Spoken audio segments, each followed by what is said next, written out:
Tervitan teid kõiki, kes te otsite läbi palve teda, keda me veel ei näe. Täna arutleme palve olemuse üle. Ja kui sellega nüüd algust teha, siis peaks vast kõigepealt arutlema selle üle, mis see palve siis õigupoolest on. Kuranti raamatus räägitakse palvest palju ja käsitletakse mitmekülgselt.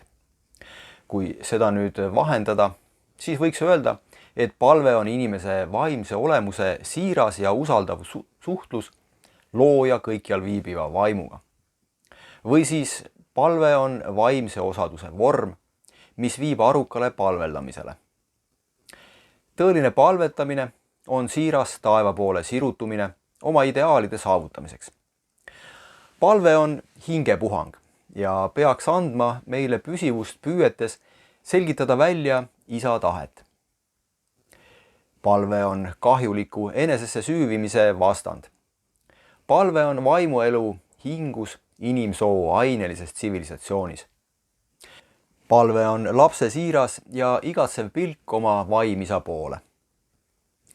Kui see nüüd kokku võtta, võiks öelda, et palve on siiras taeva poole sirutumine oma ideaalide saavutamiseks. Psüühiline protsess, mille käigus olev muundatakse selleks, mis ta peaks olema. Aga miks me üldse palvetama peaksime? Mida see meile annab?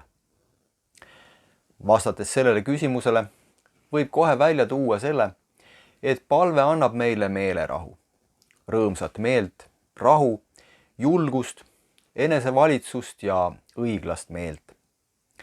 Palve kui jumaluse palveldamise vahend viib jumalike ideaalide viljelemisele. Palvetamine parandab iseloomu ja meie isiksus saab sügavalt ühtseks. Palvega ei ravi tõelisi ja orgaanilisi haigusi, kuid palve aitab väga palju kaasa hea tervise saavutamisele ja arvukatele tundeelu, vaimu ja närvivaevuste ravimisele. Palve on teinud paljudest kergesti ärritujatest ja kaeblejatest kannatlikkuse etalonid.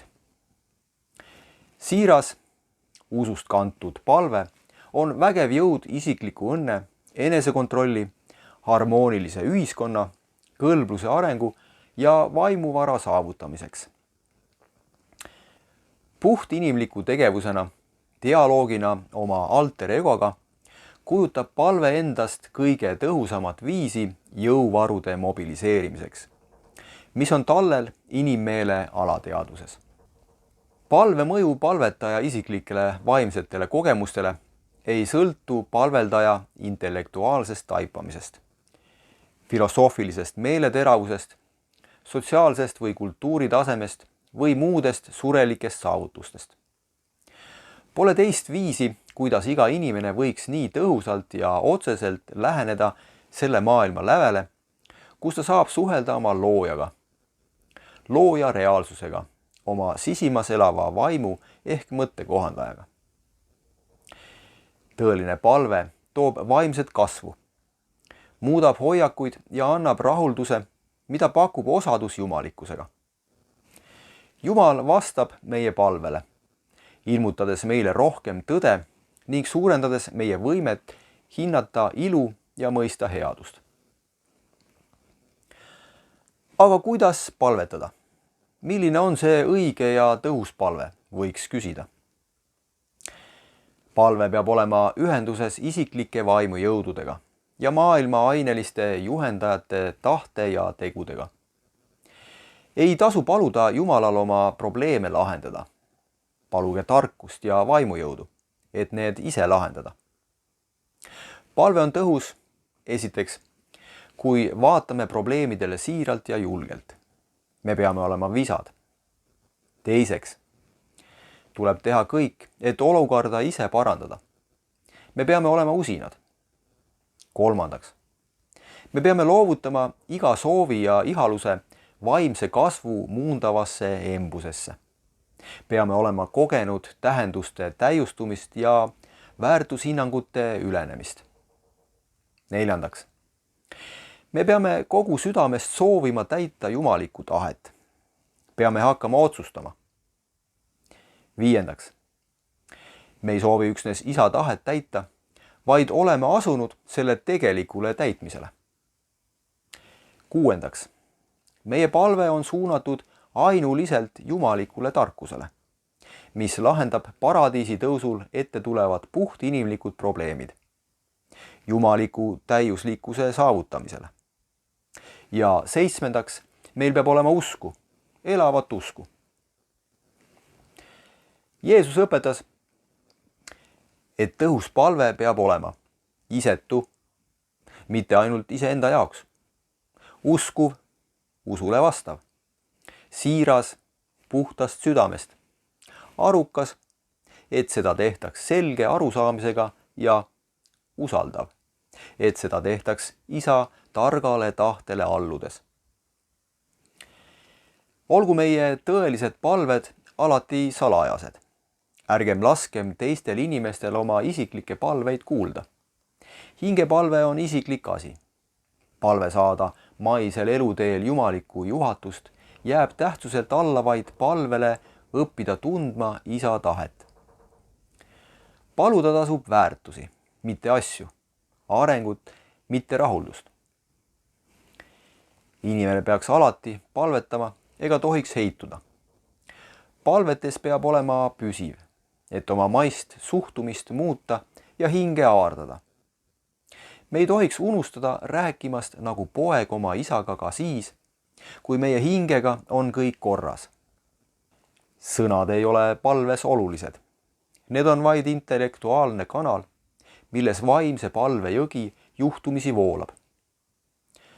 Palve sõnaline väärtus on endamisi palvetamisel üksnes autosugestiivne, ühispalvuses sotsiosugestiivne. Jumal vastab hinge hoiakule, mitte sõnadele. Ütlesin äsja, et meie palved peaksid olema alati salajased. Palve ei pea siiski alati isiklik olema. Rühmas või koos kogudusega palvetamine on väga tõhus tugeva ühiskonnastava vastukaja tõttu. Liigse omaette palvetamisega kaasneb teatav oht, mida saab vähendada ja ära hoida rühmaviisilise palvetamise ehk ühispalvustega. Jeesus õpetas 12, et nad palvetaksid alati salaja, läheksid üksildasse vaiksesse kohta looduses või oma tuppa ja sulgeksid palvetama hakates ukse. Kui me ootame oma palvetele vastuseid, siis peame arvestama, et me saame oma piiritletud palvetele vastuse loojalt, kes arvestab suure pildiga, mida meie ei näe. Esiteks, vastuseid ei pruugi me saada kohe, sest ilmselt moodustatakse meile paremat vastust. Teiseks, meie palved võivad olla nii ulatuslikud, et neile saab vastata alles paradiisis. Kolmandaks, teinekord viibib vastus, sest me suudame selle vastu võtta alles surematuse saavutamisel. Neljandaks, ja me ei pruugi vastust ära tunda, sest oleme palunud midagi sellist, millele ei saa otse vastata.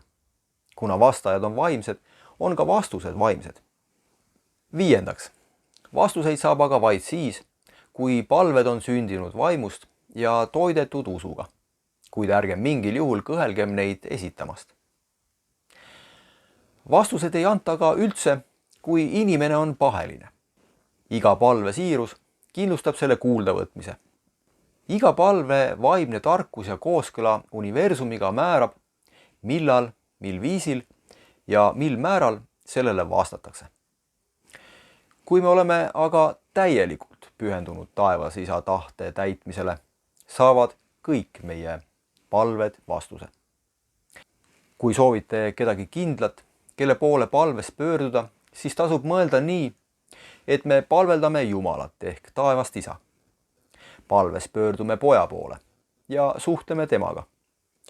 Oma maise eksistentsi üksikasjad aga korraldame ühenduses lõpmatu vaimuga. Ent tegeliku religioosse kogemuse puhul ei leidu põhjust, miks ei võiks palve olla suunatud Jumala Isale osana tõelisest palveldamisest. Tänan teid südamest, et leidsite aega koos minuga palve olemuse üle mõtiskleda. Loodan, et see teile sobis ja te soovitate seda ka oma vendadele. soovin teile tõde, ilu ja headust ning kohtumiseni